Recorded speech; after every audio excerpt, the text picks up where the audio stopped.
All right, Part C. Let's take a look at the Federal Reserve Act of 1913. So there's the electoral map in 1912. Wilson wins handily, thanks in part to Teddy Roosevelt's third party campaign.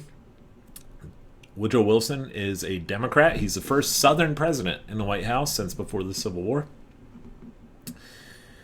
And the Democrats had defeated the Albright Plan.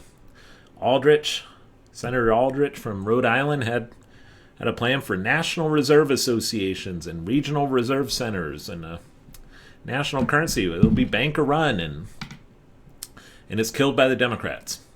Wilson campaigns against the Aldrich Plan in 1912, but he's vague about the alternatives. Now, Wilson places in his cabinet William Jennings Bryan. William Jennings Bryan was Secretary of State. Wilson is very, very different from William Jennings Bryan. The two are far apart. But William Jennings Bryan's a big Democrat. He ran for president 3 times, lost 3 times, and so Wilson places him in his administration. But Wilson, at the end of the day, is a banker guy. He was friends with Frank Vanderlip, and the Aldrich Plan is dead, but the skeleton is not. It's still there. And those Jekyll Island attendees, they haven't just given up and said, oh, we lost. Okay, well, that's that. No. What needs to be done, the reformers say, is you drop the fiercely Republican partisan name of Aldrich from the bill, make a few minor adjustments, and then rebaptize it as a democratic measure, as a progressive measure. And that's precisely what happens. There is a case to be made that the currency system right now is way too inelastic. We need a more elastic banking system, a more elastic currency. Wilson and the Democrats believe they have their answer in the Federal Reserve Act of 1913. Federal Reserve, the bill passed Congress on December 22nd, 1913. Many of the congressmen were home on vacation. The Christmas holidays were coming about. Nearly 1/3 of the Senate was not there for the final vote, and nearly 1/5 of the House was not present. But the bill easily passed, 298 to 60 in the House, and in the Senate, 43 to 25. 27 senators were not present, but 43 to 25. Now, sometimes you'll hear from critics of the Federal Reserve System that, it was passed on intentionally right at the last minute before Christmas. And it's a little misleading because a week before, an earlier version of this bill, which was very close to the final version, actually passed a fairly full Senate, 54 to 34. Okay, where you had 88 senators present. The bill was going to pass no matter what. The lack of senators present actually didn't have any impact on whether or not the bill passed. Nonetheless, it happens right on the eve of Christmas. In fact, this painting, by the way, sits in the Federal Reserve building, the Eccles building in Washington, D.C. today. And we have our currency law, banking reform. So, what was this Federal Reserve Act? What did it do? Well, it established the Federal Reserve as the lender of last resort. The lender of last resort for the U.S. banking system. Meaning, when a bank is in crisis, they can turn to this central bank for help. And the Federal Reserve would be in charge of managing the money supply.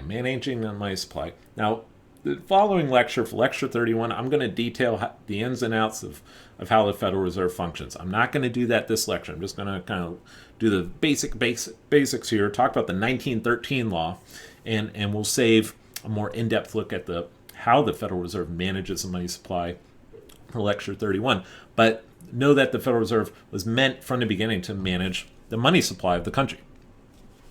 Federal Reserve System, according to the Act of 1913, will consist of a Federal Reserve Board in Washington, D.C., whose members will be appointed by the President of the United States.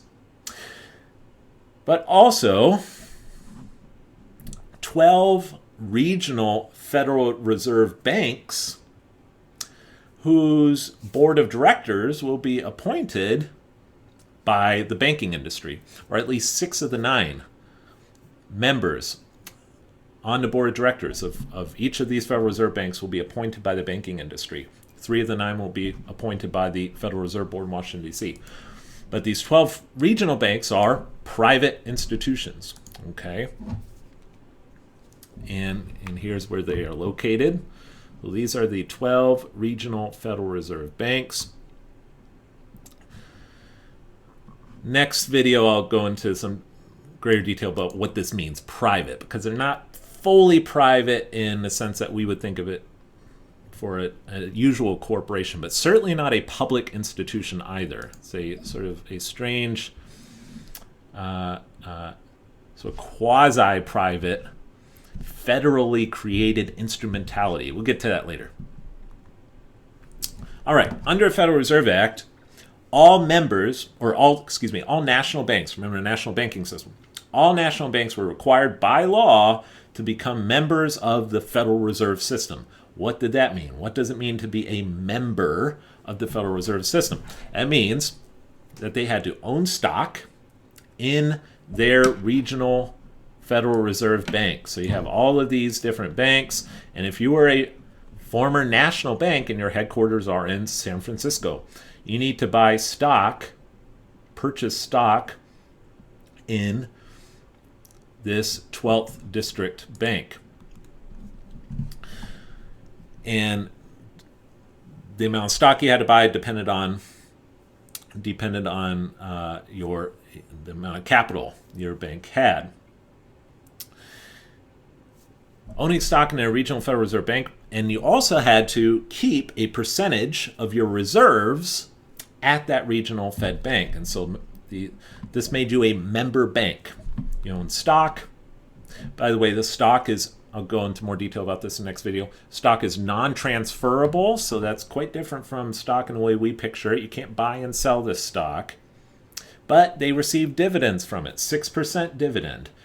The member bank was entitled to that, 6% annual dividend on that stock. So you own stock, and then you also have to keep reserve balances at that district bank, whichever district you belong to. There's District 2, the most important district, still to this day the most important district, New York, Federal Reserve Bank of New York. Also, national banks will no longer issue paper currency. No more national bank paper currency. There will now be a single unified paper currency across the board, and that is the Federal Reserve Note. And that, of course, remains our paper currency in the United States of America, the Federal Reserve Note. The Federal Reserve, at this point in time, from 1913 through 1933, so for a 20-year long period, redeemable in gold at the U.S. Treasury. Redeemable in gold at the U.S. Treasury. Okay? The Treasury, say, well, that's strange. Why would the Treasury redeem a Federal Reserve note? Why is that? Why is it the U.S. Treasury's obligation? Well, it was the obligation of the U.S. Treasury to redeem those notes in gold. However, the Treasury then received a reimbursement, okay, of that gold from the Federal Reserve Bank. Okay, so the Treasury redeemed the note for gold, but then the Federal Reserve banks,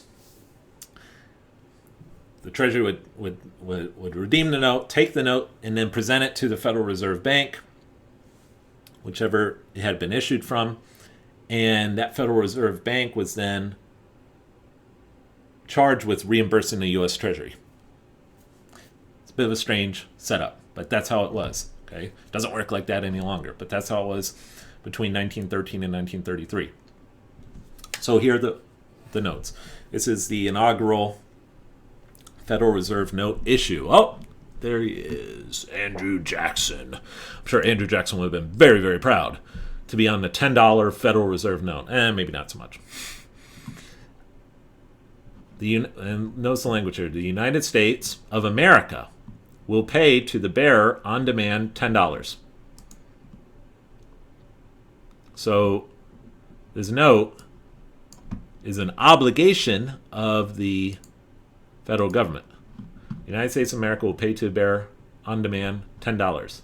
Federal Reserve note. And then some real fine print right here. I'll have that text in an upcoming slide. Pretty cool note. As much as Jackson would have hated it. By the way, note here, it also says the Federal Reserve Bank of Philadelphia. So this note was issued forth from the Federal Reserve Bank of Philadelphia. Federal Reserve Bank of Boston. There's a $5 note, Abraham Lincoln. Grover Cleveland was on a $20 note. The $20 note initially had Grover Cleveland. Pretty cool note there, a railroad and a ship. United States of America will pay to the bearer on demand $20. $20. So a gold eagle, or a double eagle, excuse me. Double eagle, even better.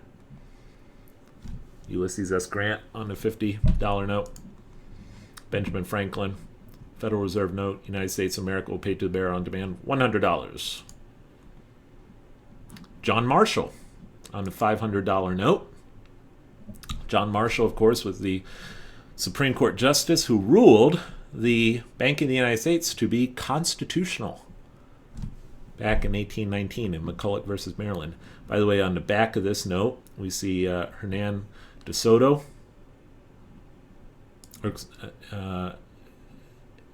venturing into the Mississippi.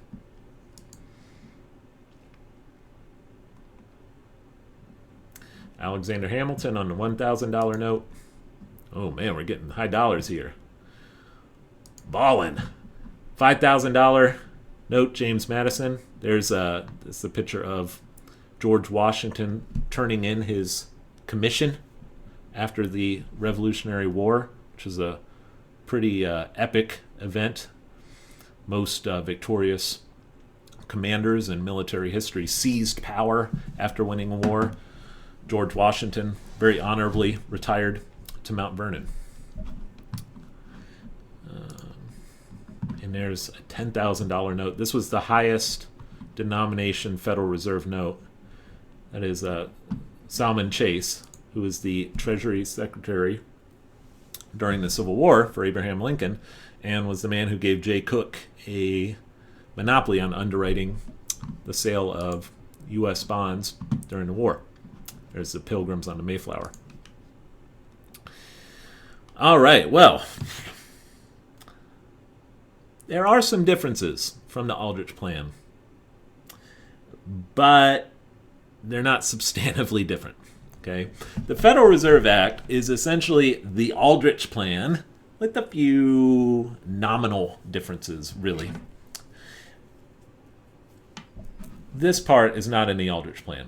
Under the Aldrich Plan, the paper currency that the National Reserve Association would issue was not redeemable in gold at the Treasury. It was not an obligation of the government. It was an obligation simply of the banking system. Now, this is a symbolic change because the Federal Reserve banks provide the Treasury the gold, right, to redeem these notes. They reimburse the Treasury, that is. Why this change? Well, by making the notes an obligation of the government, Wilson made it a little more democratic feeling. The appearance of a more democratic or a more public central bank was the design behind this, so that you could really say the United States of America will pay to the bearer, right? Not a private bank, but the United States of America will pay to the bearer $5,000. It's symbolic, but it was enough to persuade some of the Democratic skeptics of the bill. Then the other change, which wasn't symbolic, was a bit more substantive, was the fact that this Federal Reserve Board in Washington, D.C., The members of it were appointed by the President of the United States with approval from the Senate. The Aldrich Plan had no such, government-appointed board, right? Everything was banker appointed under the Aldrich Plan. So this is a substantive difference, but in practice, most presidents throughout American history have appointed banker-friendly governors to the Federal Reserve Board. And the same legislation, the Federal Reserve Act of 1913, also created or allowed for what was called the Federal Advisory Council, which was a council of 12 members, 12 representatives of the banking industry who officially counseled or issued recommendations to the Federal Reserve Board about how to conduct policy. So even here, there's it's a bit symbolic, but more substantive than the other. Here's what the text of the Federal Reserve Note said up to 1933. After 1933, it changes. United States of America will pay to a bearer on demand such and such dollars. And then on the back, in the fine print, this note is receivable by all national and member banks and Federal Reserve banks and for all taxes, customs, and other public dues. So it's legal tender. It is redeemable in gold on demand at the Treasury Department of the United States in the city of Washington, District of Columbia, or in gold or lawful money at any Federal Reserve bank. Now, what did this latter portion mean? The Treasury was obligated to redeem in gold, but if you presented these notes instead to the Federal Reserve Bank, they could give you gold, or they could give you lawful money, meaning change for your note, or some other certificate of some sort. They didn't necessarily have to redeem it in gold. So this is the primary obligation here.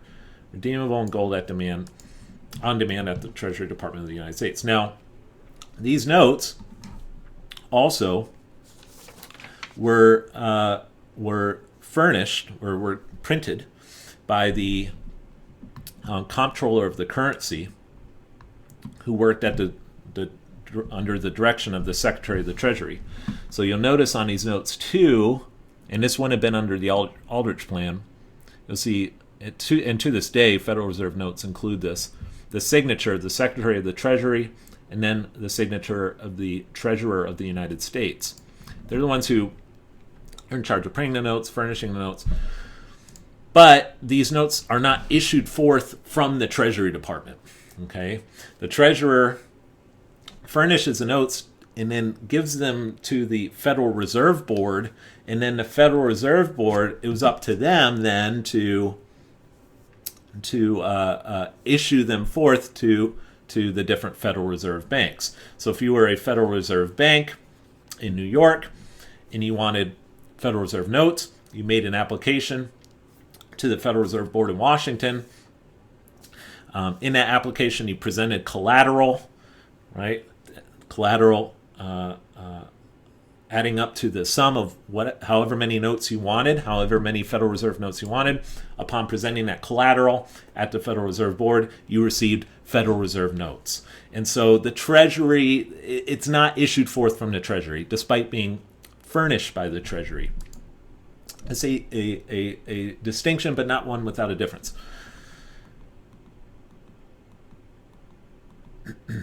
And to this day, like I said, the Treasury is responsible for printing the notes, for designing the notes.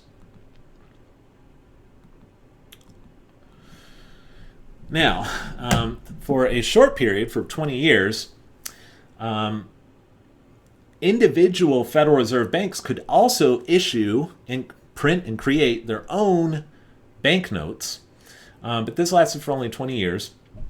And these particular notes were not obligations of the U.S. government, but were obligations solely of that particular Federal Reserve Bank. And you could only get gold for these notes at that Federal Reserve Bank. You couldn't present it to the Treasury for gold.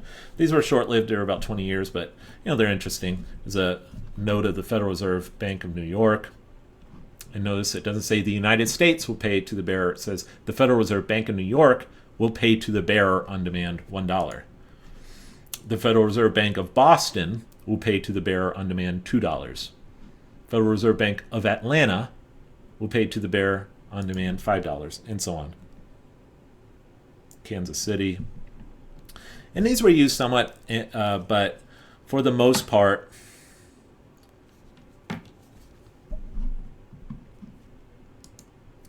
the regular Federal Reserve notes were the ones that circulated. But you'll note here, it says national currency on the top. Actually, these were intended to function somewhat like the old national banknotes. And according to the Federal Reserve Act of 1913, if you were a Federal Reserve Bank and you wanted to issue forth these, Federal Reserve banknotes, you had to post collateral or you had to secure them 100% by U.S. federal bonds. So it was a lot like the old national banknotes. This was a 1929 issue of Federal Reserve Bank of New York, Federal Reserve Bank of New York, Federal Reserve Bank of Cleveland, another Federal Reserve Bank of Cleveland, Ohio, $100. No, it says secured by United States bonds deposited with the Treasurer of the United States of America. But the Federal Reserve Bank of Cleveland will be the one that pays to the bearer on demand $100. Anyway, this was the focus, right? This was the big one, the Federal Reserve notes, and we don't have these today. We don't have Federal Reserve Bank notes today. We just have Federal Reserve notes. So those are the differences from the Aldrich Plan. However, the 12 regional banks are owned and controlled by private banking interests. That's the key, private banking interests, just like Aldrich's plan. All right, and so in that sense, the Aldrich Plan is retained. This is the Aldrich Plan, just with a few tweaks here and there. There's the Federal Reserve Board. This is an early photograph. You see, oh, who's that? Is that Mr. Warburg? I do believe so.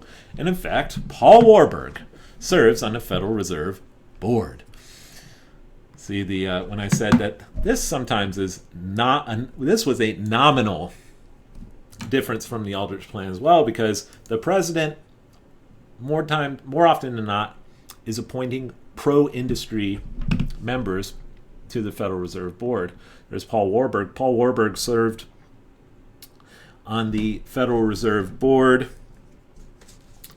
from 1914. From 1914 to 1918. He actually quit his position at Wells Fargo, his director at Wells Fargo at the time, to assume that, and then was appointed vice chair of the Federal Reserve Board of Governors, and served in that capacity from 1916 to 1918 during World War I, actually. And then the head of the New York Fed was none other than Benjamin Strong. Benjamin Strong. Look at that. Benjamin Strong was governor of the Federal Reserve Bank of New York from 1914 to 1928. 14 years.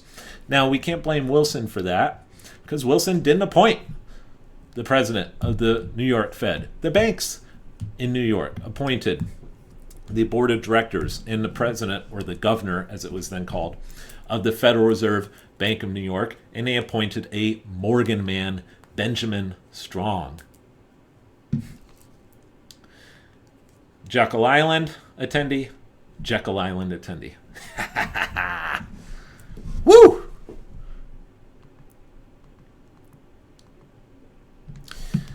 Now, what's up with these Federal Reserve banks?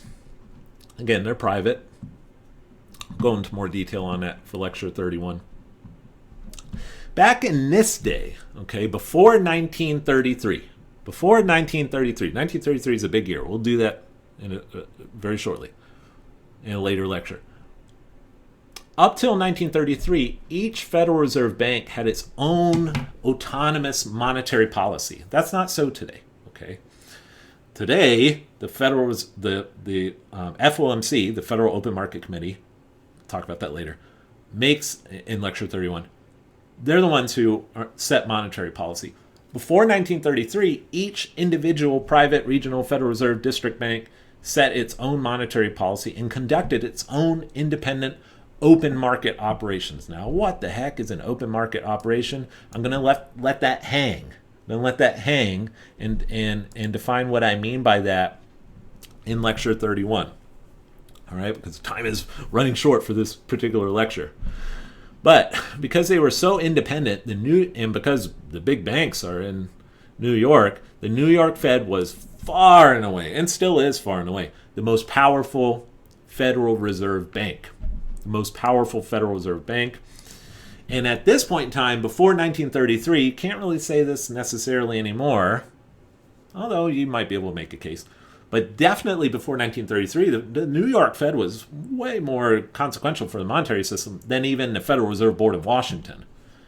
The locus of power before 1933 was in New York, not in Washington, D.C. And so this is the man. This is the man. There they are, the different 12 districts. Now, these are still the 12 districts today, but it was based on population in 1913. And so, you have one district for all of these western states. I'm in Phoenix, Arizona. I'm in District 12. And then you'll have smaller districts, just because population was different back then in the U.S. But these remain the 12 Federal Reserve banks. So, got our elasticity. All right. Got that currency, that single currency, and the ability for a lender of last resort. But,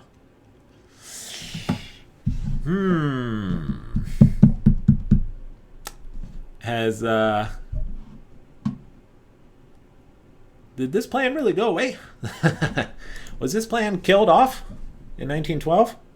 Because, boy, I'll take a look at who's running this Federal Reserve System, and it doesn't look like that to me.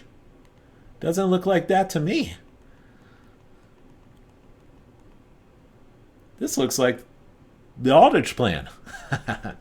And, again, there are some differences. But how important were those differences really?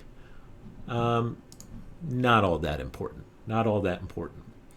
Implications of the Federal Reserve Act. Hey, we definitely have elasticity. There's a greater ability now to create new currency. All right? Now that lender of last resort, don't have to turn to J.P. Morgan anymore. He's dead anyway, but it weakened the link between paper currency and gold. Which allows for new currency, allows for more elasticity. But now, to redeem your notes of gold, you got to go to the Treasury at Washington, D.C. So, this is not, back in the day, you could go to the national banks were everywhere. You could go there, redeem your note for gold. Now, it's, there's some barriers there to redemption. And then the other implication, far from stymieing the consolidation of finance, the Federal Reserve Act actually furthered the consolidation of finance into the 20th century, right up to the present day. If you look at the numbers, this is a far more centralized system, and it's a centralized system that was firmly within industry hands. William Jennings Bryan, actually, who was Secretary of State under Wilson, was very unhappy with this bill, and he threatened to come out publicly against it. This forced Wilson to compromise, and the compromise that Wilson made in order to appease Bryan was he made Federal Reserve notes an obligation of the Treasury, made Federal Reserve notes an obligation of the government. At first, it wasn't going to be an obligation of the government. Again, it was a symbolic change, but Bryan reluctantly went along with it because of that change. Okay, it's a United States note, kind of, sort of. Wilson persuaded the Democrats, hey, this is a decentralized system. This isn't centralized. Look at how many different banks there are. They're all decentralized, and the notes are an obligation of the government.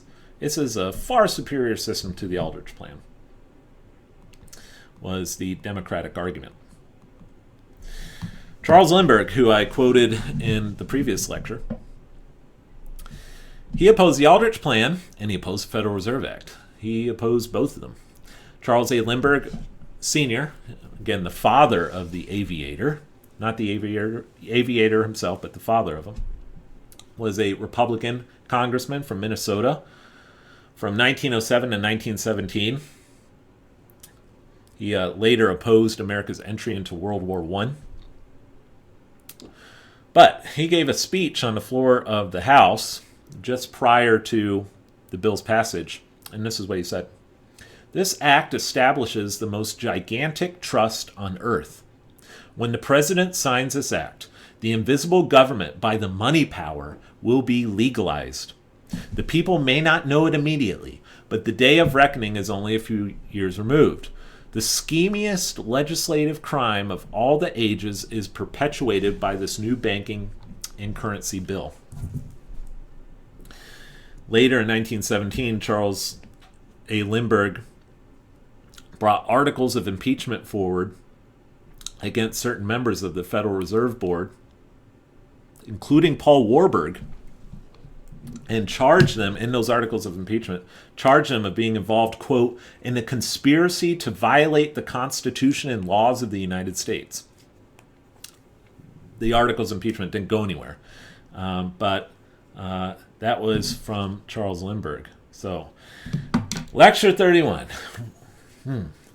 We're going to take a look at the structure of the Federal Reserve System. I'm going to detail that a little bit as best as I can and try to do it in layman's terms as best as I can. It's a complex system, but I think I can do it. So for Lecture 31, we're going to take a closer look at the Federal Reserve System. I look forward to seeing you there. Thank you for watching. Bye.